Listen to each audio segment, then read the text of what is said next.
Je bénis Dieu pour tous les orateurs qui sont passés en ce lieu. Je me rappelle d'un jour où le coordonnateur de ce ministère avait prêché sur la caverne de David. Alléluia. J'ai aimé ce message parce que ce message était un message qui nous avait tous édifiés. Alléluia. Amen. Voilà pourquoi j'aimerais te rappeler pour toi qui fuis le culte. Dans ce culte, moi j'ai compris une chose, que David était nécessaire pour la vie de David d'entrer dans sa caverne.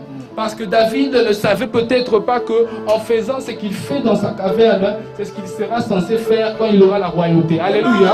J'ai aimé ce message parce que ce message m'a fait comprendre beaucoup de choses. Tue le lion, tue l'ours dans ta caverne. Lorsque l'Éternel va t'élever, qu'est-ce qu'il fera? Il te donnera la possibilité de tuer Goliath. Alléluia. Amen. Lorsque David tuait l'ours et le lion, ou tous les animaux qu'il tuait, très souvent il utilisait une pierre. Et plus on essaie, et plus on devient précis dans ce que l'on sait. Alléluia. Donc il essayait de viser l'ours et le lion. Voilà pourquoi lorsqu'il a visé Goliath, oh mon Dieu, David il n'a pas raté. Alléluia. Amen. Il n'était pas un apprenti dans le domaine de l'arc. Ok. Alléluia. J'aimerais dire à une personne, David n'a pas raté Goliath parce qu'il n'était pas un apprenti. Dans sa carrière, il essayait de viser. Mabara Sotomaya. Aïe aïe aïe. Preach. Ça c'est la même. L'atmosphère est navigable. La deuxième caverne que l'homme de Dieu a développée, toujours l'homme de Dieu Pakoki, il a parlé de la caverne de Acte 2. Alléluia. J'aimerais dire à une personne, lorsque Dieu te fait une promesse, qu'il pleuve ou qu'il neige, que ton père se lève ou pas, ces choses vont s'accomplir. Yes. Dans Acte 2, alors que les disciples s'étaient mis dans une caverne, en train de rechercher l'Éternel, ils pouvaient se dire que la promesse de l'Esprit de Dieu ne se réalisera jamais.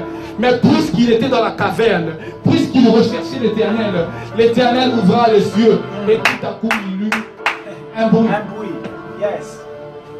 Et ce que j'aime avec cette caverne, l'homme de Dieu voulait nous faire comprendre, restez là où Dieu vous a demandé de rester, jusqu'à ce que ce qu'il doit envoyer fasse quoi?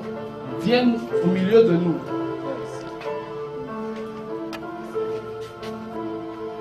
Le troisième culte sur l'atmosphère de caverne, très souvent, bon pas très souvent, mais ce culte a été basé sur la famille. Et ce que j'ai aimé par rapport à ce culte, on nous a fait comprendre une chose. Entrant dans une caverne familiale. Alléluia. Amen. On nous a fait comprendre la puissance de l'unité pour vaincre ces choses qui nous dérangent. Et qu'est-ce que l'homme de Dieu a dit? Il a dit, pour vaincre, rechercher et avoir la délivrance de notre famille, qu'est-ce qu'on doit faire? On doit s'unir et aller chercher l'Éternel dans la caverne. Alléluia. Amen. Est-ce que tu te rappelles de cela? Est-ce que tu te rappelles de cela? Je ne t'entends pas parler. Est-ce que tu te rappelles de cela? Amen.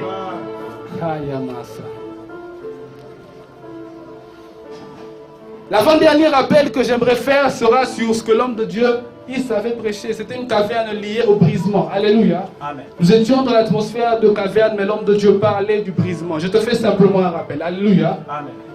Et dans cette atmosphère de caverne, il nous a fait comprendre une chose. Dommage que de voir un peuple qui, avant et pendant la caverne, ils sont en train de mettre Dieu devant. Mais lorsqu'ils sortent de la caverne et qu'ils reçoivent la gloire, ils mettent Dieu derrière. Alléluia. Amen. Et l'homme de Dieu nous a déconseillé de faire cela.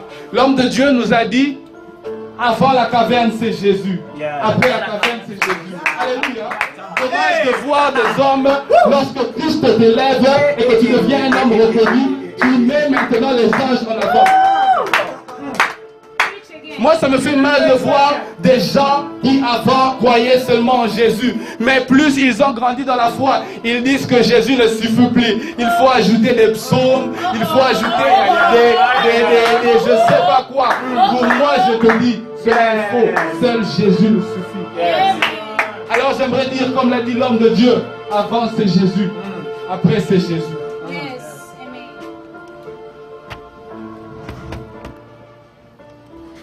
L'avant-dernier point que l'homme de Dieu avait aussi décortiqué, mais pas trop, était basé sur la caverne que Joseph avait quand même eu à vivre. Parce que, hormis tout cela, Joseph a quand même vécu une caverne. Alléluia.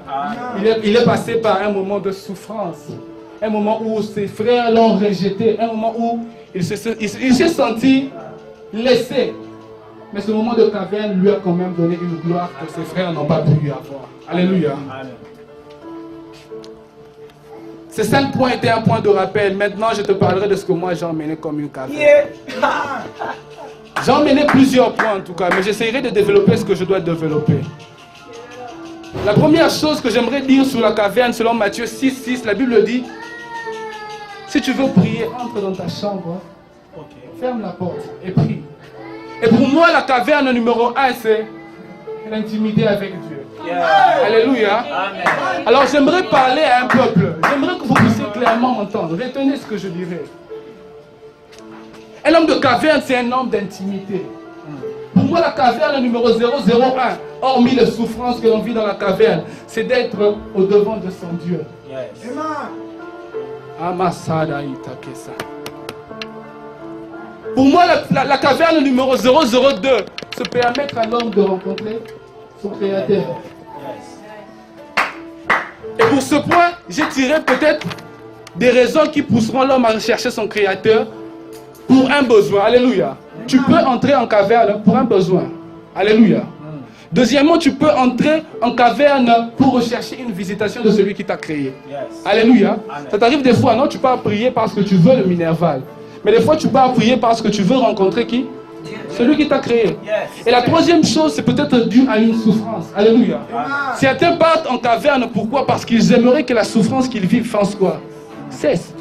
Le quatrième point, c'est très souvent c'est dû à un désert. Certains partent en caverne sous forme de désert. Alléluia.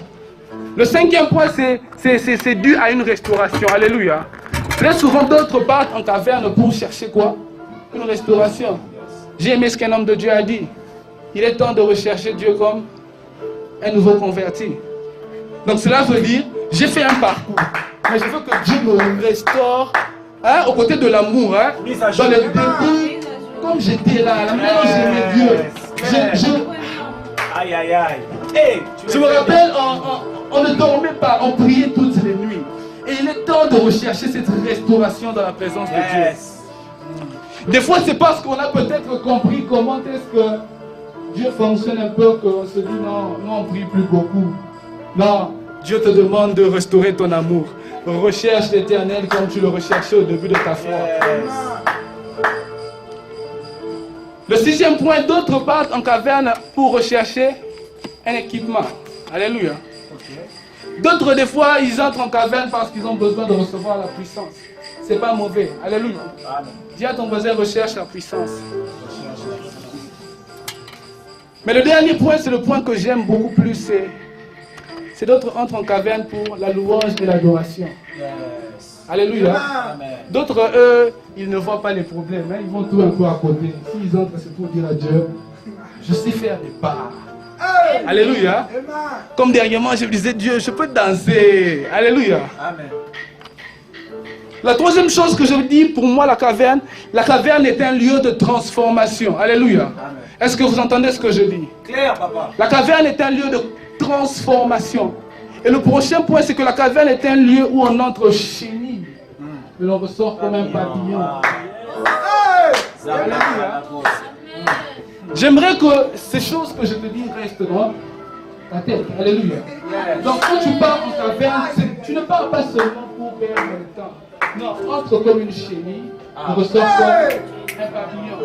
C'est un lieu de transformation.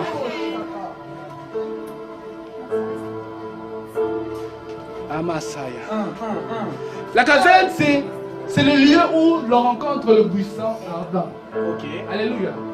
Alors que Moïse avait fui l'Égypte et il allait dans un désert, c'est dans ce lieu, dans cette caverne, pour la vie de Moïse, qu'il a rencontré quoi? Le buisson ardent.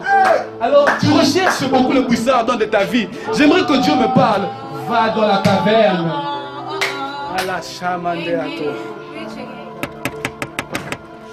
La caverne, c'est le lieu où on reçoit les 10 commandements. Alléluia. C'est alors que Moïse monta à la montagne, c'est alors qu'il receva les 10 commandements. Certains ont besoin de recevoir les choses que Dieu les interdit de faire. Alléluia. Et des fois, il faut entrer dans la caverne. Quelqu'un peut te dire, oh, pour moi l'alcool c'est pas un péché, pour moi l'alcool c'est permis. Mais une personne de caverne qui est entrée, qui est montée à la montagne, il recevra. Tu ne pécheras point. C'est dans la caverne que tu peux entendre ces choses que l'Éternel ne te permet pas de faire. Parce que tu t'es beaucoup plaint. Rends-toi compte un peu de ta vie. Des fois, tu te plains beaucoup. Pourquoi Dieu ne fait pas ça? Pourquoi Dieu ne fait pas ceci? Pourquoi il ne fait pas cela? J'aimerais te dire, c'est parce qu'il veut te parler des choses que tu n'es pas censé faire, mais que tu fais. Les interdits. Alors va dans la caverne pour recevoir les 10 commandements. Alléluia. Amen. Pour d'autres, peut-être pour toi, ce n'est pas un péché, mais pour moi, peut-être faire ceci, que toi tu trouves normal est un péché. C'est pourquoi, c'est pas que je suis monté à la caverne. Il m'a dit. Il m'a dit, tu ne feras pas ceci, tu ne feras pas cela. Ok. Mais ces derniers temps ne sort pas beaucoup, reste à la maison. Quand tu diras, oh, non, il va dire reste à la maison.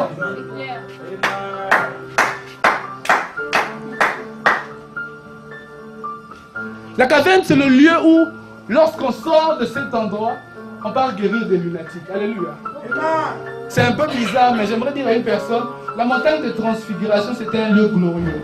Et pour moi, c'est une caverne. C'est parce que, lorsque Jésus est descendu, il a guéri un lunatique. C'est parce qu'il revenait d'un endroit. Il revenait d'une caverne glorieuse. Et un homme qui rencontre la gloire de Dieu n'a pas de frein devant sa vie. Tout ce qu'il rencontre, qu'est-ce qu'il peut faire? Il peut le guérir.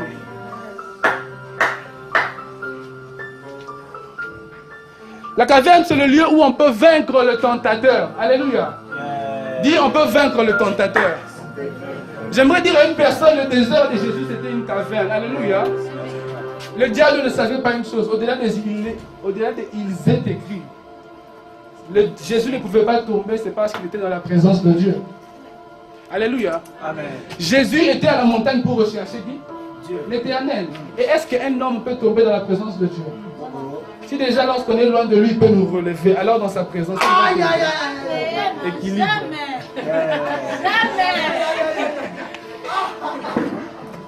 Tu le fais bien, papa. Preach. Tu le fais très bien. La caverne, c'est le lieu où l'on reçoit l'assurance de Dieu. Quelqu'un peut se dire comment? Dans Psaume 23, je suis ton berger. Je te conduirai près des eaux paisibles.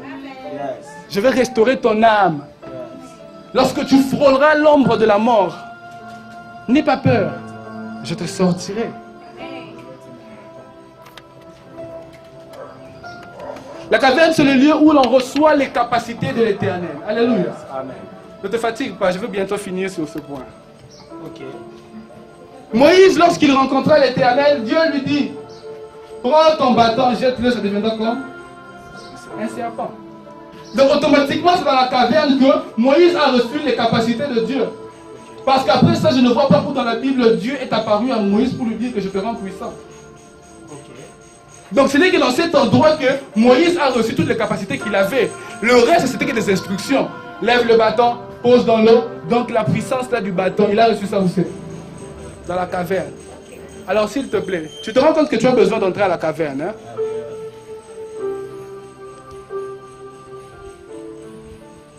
La caverne, c'est là où, c'est ce lieu où Anne reçoit un enfant. Alléluia. Qui connaît l'histoire de Anne? Le prophète Samuel ne comprenait pas. Il voyait Anne là, en train de parler en langue, je ne sais pas, d'une manière prophétique, parce que là, les paroles n'existaient pas encore, des soupirs inexprimables. Mais Samuel ne comprenait pas une chose. C'était Élie ou Samuel? C'était Élie, hein? Élie ne comprenait pas une chose. Anne est dans sa caverne. Et c'est dans la caverne qu'elle ressortira qui? Samuel, le prophète.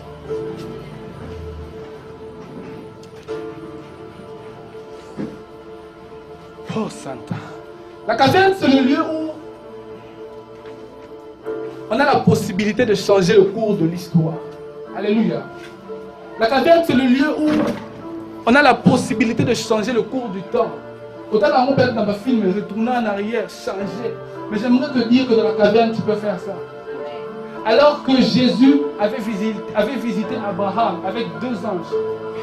C'est d'où on parle de l'ordre de Melchisédek. Mais lorsqu'il décida de se séparer, Jésus resta avec Abraham. Et les 2 anges allaient tenter quoi? Sodome et Gomorrhe. Mais puisque Abraham était dans la caverne auprès de Jésus, qu'est-ce qu'il fit? il intercéda et le destin de Sodome et Gomorrhe qui était une destruction avait changé. Pourquoi? Dieu devait détruire tout un peuple, mais il sauva une famille. Alléluia. Donc j'aimerais dire à une personne dans la caverne, si ta famille était destinée à mourir tôt, j'aimerais te dire que tu peux changer ce cours de l'histoire. C'est dans la caverne que si même on disait que tu es censé devenir une personne fou ou folle, je ne sais pas, tu peux changer le cours de l'histoire, car dans la présence de Dieu, ces choses sont remises à vue. Dans la caverne, c'est le lieu où on peut attirer le surnaturel tout en étant naturel. Alléluia. Quand tu es dans la caverne, ces choses qui paraissent impossibles pour ta vie, tu peux les changer. Tu peux attirer le miraculeux tout en étant un homme normal. Alléluia. Amen. Tu n'as pas besoin de devenir un super guerrier comme Sangoku. Tu auras toujours le même aspect que tu as, mais en train de changer le cours de l'histoire. J'aime cet homme. Lorsqu'on le privait d'un terrain pour faire sa croisade, il dit, ok, les voitures ne démarraient plus. Tout ce qu'il faisait ne démarrait plus. Alléluia. Donc il était naturel, mais il a tiré le surnaturel au milieu du peuple. Est-ce qu'on est avec moi? La caverne, c'est le lieu où j'aime ce passage. C'est le lieu où on peut recevoir l'appel de Dieu. Le Dieu que moi je connais n'appelle pas les gens dans la rue. Alléluia. Ce n'est pas que tu es là, tu marches, Dieu te dit non, je viens de toi un peuple. Ni. C'est dans la caverne. Hamasaya. Lorsque tu lis dans Acte 13, le verset 2, la Bible dit alors que les disciples étaient ensemble, ils priaient, ils gênaient. L'Esprit de Dieu par là. Alléluia. C'est puisqu'ils étaient dans une caverne qu'ils ont pu entendre la voix de Dieu qui pouvait dire, mettez-moi à part Saul et Barnabas. C'est pas dans ta chambre, c'est pas dans les terrains de foot que tu entendras ça. C'est pas devant la console que tu entendras ça. C'est dans la caverne de Dieu. L'avant-dernier point, j'aimerais dire, la caverne c'est un lieu de solitude, en quelque sorte. C'est ce lieu où on décide, David, de quitter les hommes, de quitter tout ce que l'on connaît, tout ce qu'on aime faire, et aller quelque part pour rencontrer Dieu. Et pour finir, j'aimerais dire que la caverne, c'est le lieu où on est loin du monde, mais face à son Créateur. Alléluia. Amen. Mon message sur la caverne de Jacob est destiné à 3 types de personnes. La première catégorie, ce sont les gens qui sont appelés à entrer dans la caverne. Et de cette catégorie, on tirera 2 personnalités. La première personnalité, ce sont ceux qui doivent être brisés. Alléluia. Okay. Est-ce qu'on me suit? Amen. Ne vous embrouillez pas par les calculs. La deuxième personnalité, pour le premier point, c'est parce que l'Éternel cherche ces personnes. Voilà pourquoi vous devez entrer dans la caverne. La deuxième catégorie des personnes seront basées sur ceux qui sont appelés à rester encore dans la caverne. Alléluia. Yes, dis à ton voisin, yo faut tikalanan. C'est pas parce que l'on prêche que tu te diras que non, on a peu fola. Ce n'est pas parce que je prêche cela que tu dis que non, je dois. Non, certains doivent faire quoi? Ils doivent encore rester. Et la dernière catégorie, ce sont ceux qui sont prêts à faire quoi? À sortir de la caverne. Toi là, tu as déjà reçu ce que l'Éternel devait te donner. Il est temps que tu fasses quoi? Ça. Va faire ta croisade à Villery.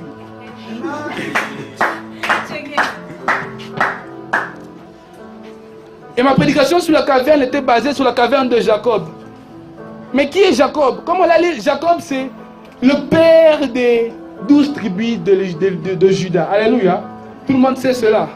Jacob avait 2 femmes, Léa et Rachel. On nous a beaucoup prêché sur eux ici, chez l'homme de Dieu. Jacob était le petit-fils et le fils d'Abraham et de David. Alléluia. Donc, vous comprenez que Jacob, son père, c'était qui? C'était Isaac. Et le père d'Isaac, c'était qui? Abraham. Jacob, mon frère, peu l'ignore, mais c'était le jumeau d'Ésaü. Très souvent, on parle d'Ésaü comme si c'était un rival. Non, c'était son jumeau. Et quand on voit des jumeaux, on voit des gens qui se ressemblent. Vous avez peut-être une différence au niveau des poils. On dit que l'un était roux. Ils avaient quand même le même visage. Mais imagine un peu, ton jumeau te fait la guerre. Bizarre.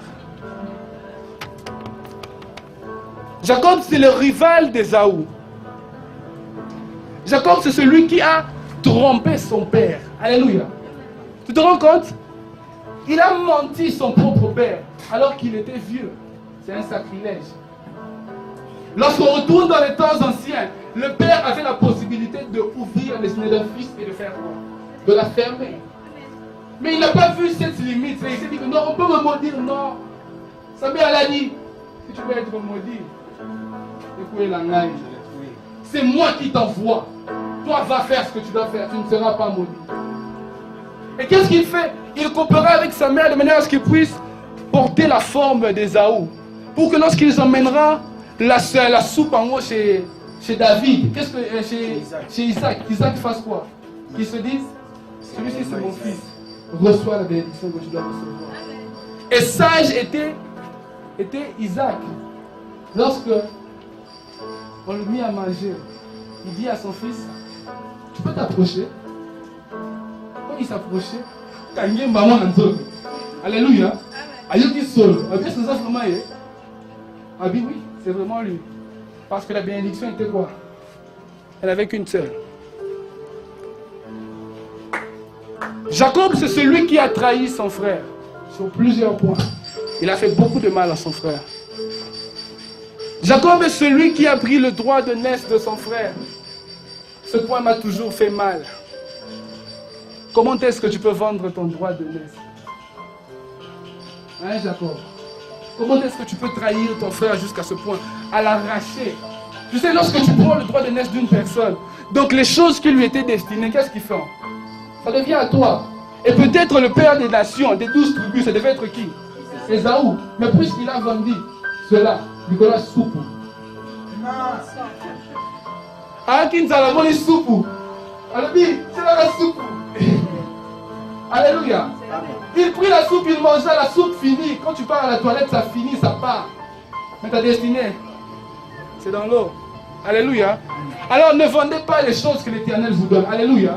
Parce que si vous vendez cela pour le bien de ce monde, j'aimerais vous dire que tout est vanité. Vanité des vanités. Tu vendras ta destinée, ton onction pour un plaisir de 10 minutes. Mais ton onction, elle fera quoi? Elle partira. Tu iras peut-être coucher avec cette femme pendant 5 minutes. D'ailleurs, j'aime ce que mon pasteur dit. Beaucoup me l'a répété. Tu iras seulement 5 minutes. Tu es content, oui. Mais ton onction, que tu vas chercher pendant 15 ans, 20 ans, c'est dans l'eau. Des fois, j'ai peur de pécher. Parce que je me dis, Seigneur, ces choses que j'aurais cherché longtemps dans ma vie, je n'aimerais pas les perdre. Non, non, je ne sers pas Dieu par rapport à mes efforts. C'est la grâce, oui. Mais les choses que j'ai acquéries dans ma vie. Le prix à payer. Le prix. J'ai payé un prix pour recevoir l'onction que j'ai. Je n'aimerais pas le perdre. Alléluia. Alors que ma femme m'attende. Alléluia. Que ta femme t'attende. Alléluia. Que ton mari t'attende. Tu n'iras pas perdre les choses que tu as reçues avec difficulté. Imagine, tu es dans un culte avec le soleil. Et quand tu sortiras, tu peux perdre tout ce que tu as eu dans ce culte. C'est dégueulasse.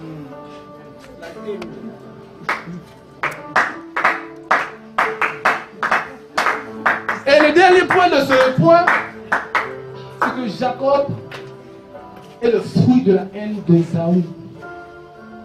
Ésaü dit à ses serviteurs, lorsque mon père va mourir, je ferai une chose. Je vais tuer ce frère. Je vais tuer mon jumeau. Je vais tuer celui qui a fait l'erreur que pendant qu'on sortait, il m'a tenu dans les talons pour me dire, il faut zoomer à la matin. Et comme ils ont informé à Rebecca en disant que non, Ésaü a dit que non, dès que papa a d'ailleurs. Et Rebecca, comme elle aimait beaucoup plus Jacob qu'Ésaü, il dit à Jacob, va fuir, hein? Va chez mon frère. J'aimerais informer que Laban, c'était le frère de Rebecca. Alléluia. Il dit, Va là-bas, fuis un peu, hein? Va vivre longtemps. C'est vrai que c'est quelques versets dans la Bible, mais dans la vraie vie, c'est 14 ans. Tu te rends compte? Tu étais censé vivre avec ta famille, mais à cause du mal que tu as fait, tu es censé faire 14 ans ailleurs. C'est comme pour dire aussi, peut-être tu étais censé recevoir, tu as reçu ton onction en une semaine, hein ma soeur? Une semaine t'a suffi pour avoir l'onction. Mais à cause du mal que tu as fait, tu feras plus de temps qu'avant. Alléluia. Amen. Jacob fuit pendant 14 ans. Et dans les 14 ans qu'il allait vivre près de Laban, son oncle, il a aussi souffert.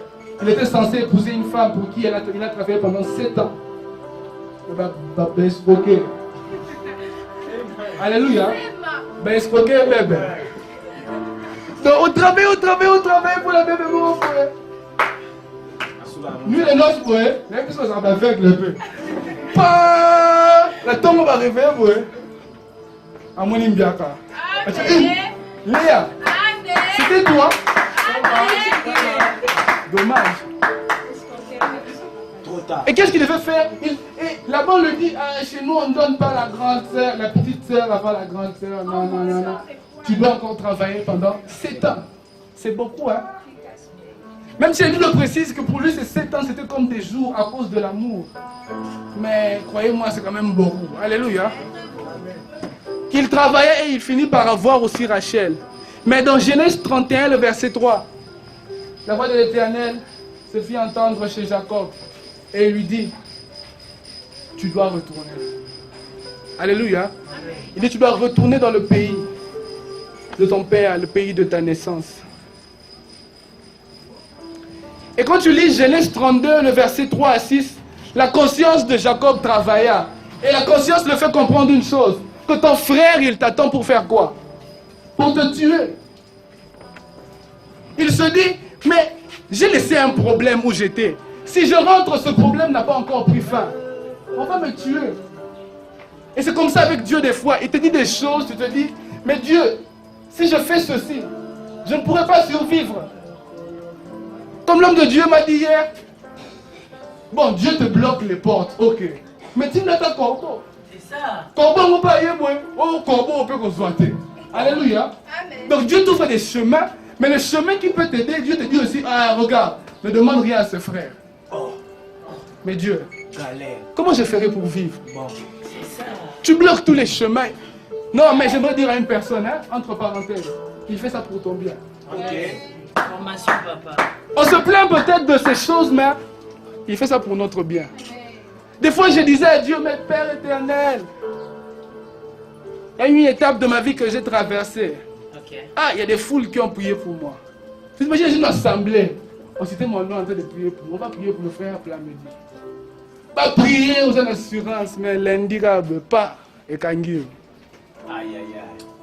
Je me disais, mais Dieu, tu n'entends pas les prières de ton peuple.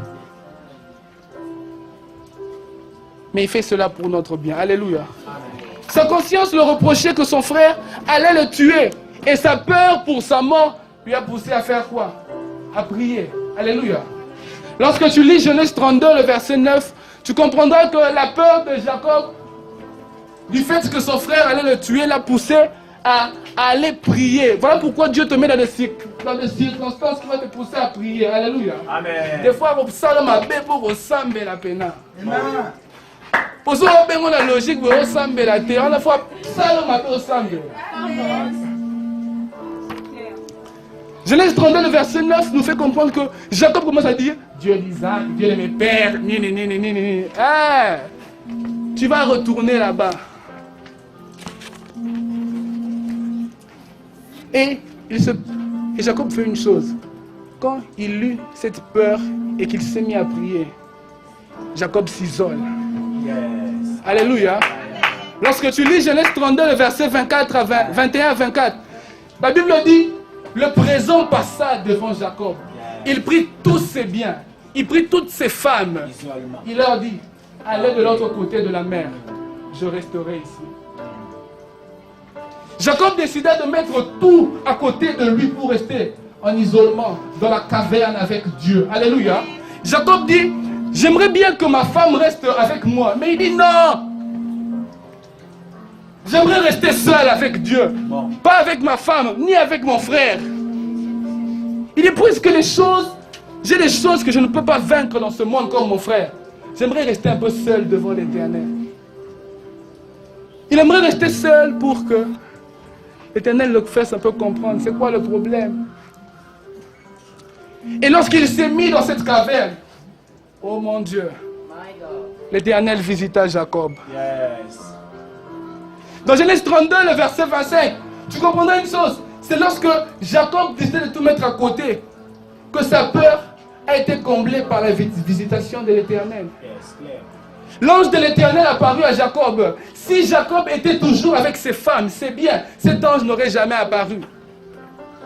C'est lorsqu'il mit tout de côté, c'est lorsque tu mettras toutes les choses qui te font du bien à côté, toutes ces choses que tu admires, quand tu les mettras à côté, c'est alors que l'Éternel va te visiter. L'Éternel a besoin que tu puisses entrer dans une caverne de solitude, ou peut-être même ton téléphone, tu ne l'auras pas. Certains partent dans des cavernes tolérants, il sait que je peux me passer de tel frère, mais il veut mentir Dieu, dire à Dieu, oh je ne veux plus côtoyer ce frère. Il sait que tu peux te passer de lui. Okay. Mets à côté ces choses qui pour toi peuvent t'emmener à pleurer. C'est lorsque Jacob mit tout de côté que l'Éternel le visita. Et bien lors de la visite, l'Éternel le transforma. Alléluia. Jacob était une personne qui marchait comme tout le monde. Mais l'emboîture de sa hanche fut brisée ce jour-là. Donc le Jacob qui marchait commençait à boiter. Et pour l'homme, cela peut paraître mauvais. Mais non, tout ce que l'Éternel fait pour nous est bon. L'Éternel le fait comprendre que non, tu dois commencer à boiter.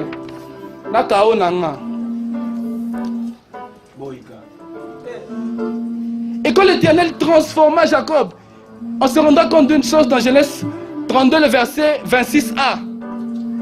La soif de Jacob face à l'ange. Alléluia. Il est dommage de voir des frères et des sœurs, des fois qu'on leur dit ici de prier, ils ne veulent pas prier. Choc. Vous venez dans la présence de Dieu, mais vous n'avez plus soif de l'Éternel. Mais lorsque tu regardes Jacob, Jacob avait soif de l'Éternel. Yes. Jacob dit à l'ange, je ne te laisserai pas. J'ai besoin de te frôler, hein, les choses qui viennent de toi. Hein, mon Dieu, des fois quand tu viens dans la modération, tu dis à Dieu, j'ai besoin que les choses du royaume de Dieu s'attachent dans ma vie.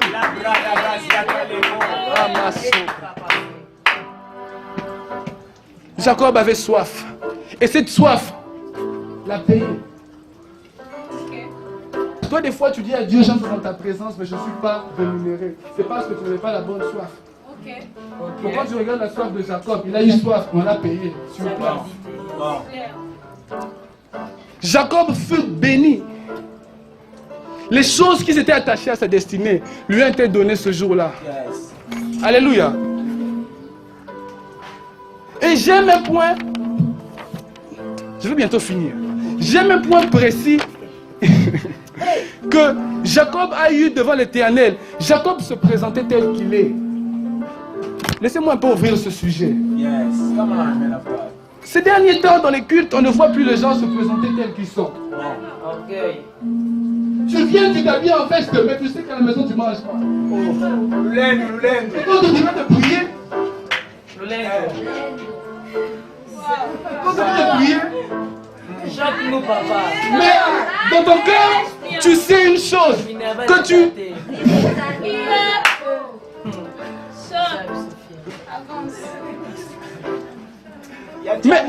Mais Jacob se présentait, il dit, je suis Jacob. Et dans les prédications précédentes, on nous a fait comprendre que Jacob veut dire beaucoup de choses, menteur, voleur. Donc il disait que non, arrête d'être orgueilleux dans la présence de Dieu. Choc, papa, choc, choc. Regarde ton voisin. Dis-le au nom de Jésus. Au nom de Jésus. Abimi de moi, Anna.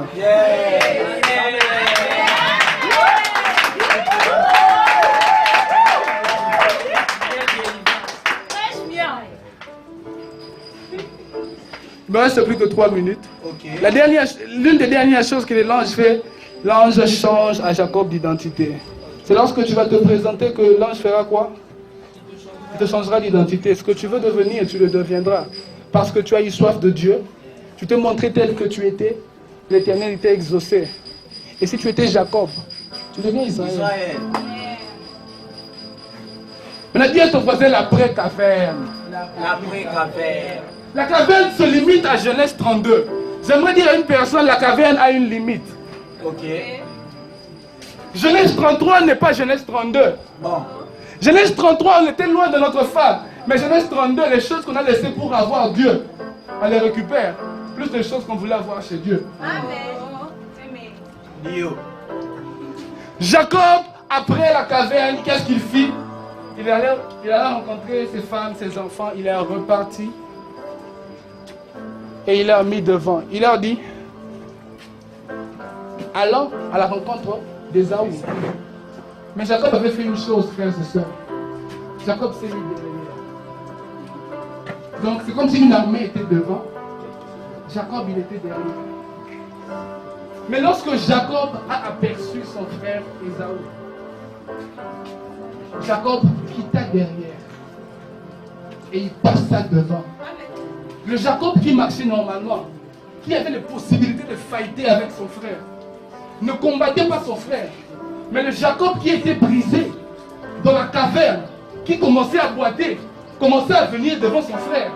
Jacob, quelle est cette foi qui te fait croire que dans la faiblesse corporelle que tu as, tu vaincras ton frère, alors que lorsque tu avais toute ton énergie, tu n'arrivais pas à le vaincre? C'est parce que la caverne là, ça donne des choses.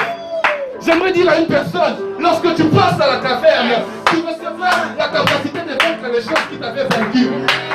J'aimerais dire à une personne, voilà la clé de mon message.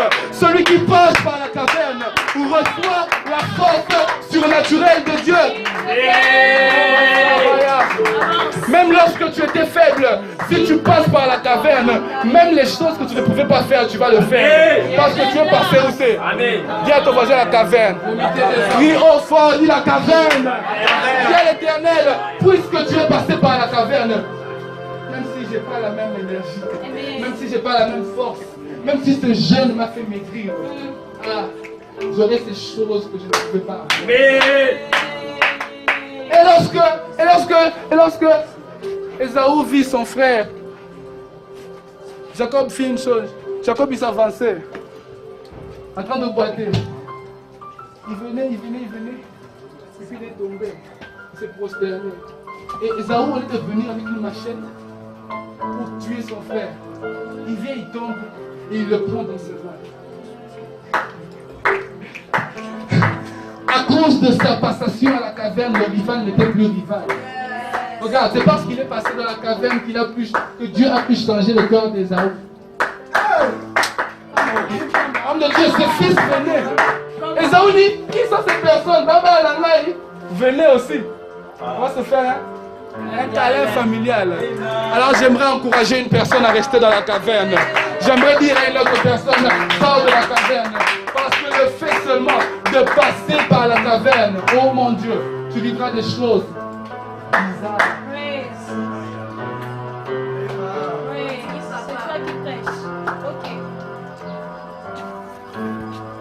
Est-ce qu'une personne est prête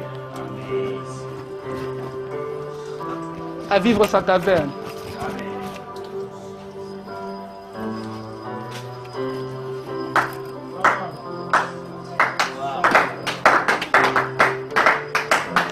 Est-ce que tu es prêt à vivre ta caverne?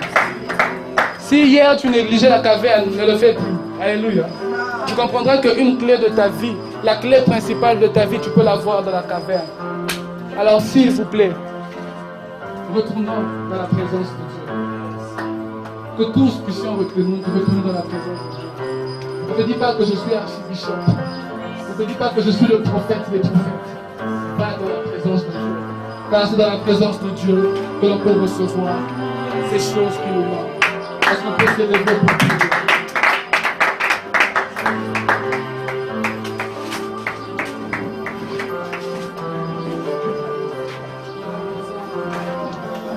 Seigneur, dans ta présence, on veut entrer.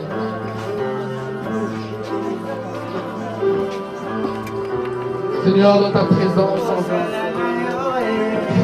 élève ta voix et commence à dire à Dieu, je vais entrer dans ta présence. Dans 40 secondes, je remets le micro. Si tu pries encore avec orgueil, tu m'étonneras. Si tu pries encore en regardant ton voisin, tu m'étonneras. Si Jacob était en ce lieu, il ne regardera pas la nuit. Il fera de son mieux pour rencontrer l'ange de l'Éternel. Il fera de son mieux pour rentrer dans la présence de Dieu. Élève ta voix et prie l'Éternel. Et si tu te rends compte que les 7 impacts que j'avais cités au début de mon message t'arrivent, tu peux passer devant et les hommes de Dieu vont prier pour toi. Palabo Santa Beria de Saya. Seigneur, on veut te rencontrer. Tu te rends compte que tu as besoin d'une puissance pour entrer à la taverne. Viens devant, on va prier pour toi. La fiancée chérie, t'es à Wessi, Nangana, Fada.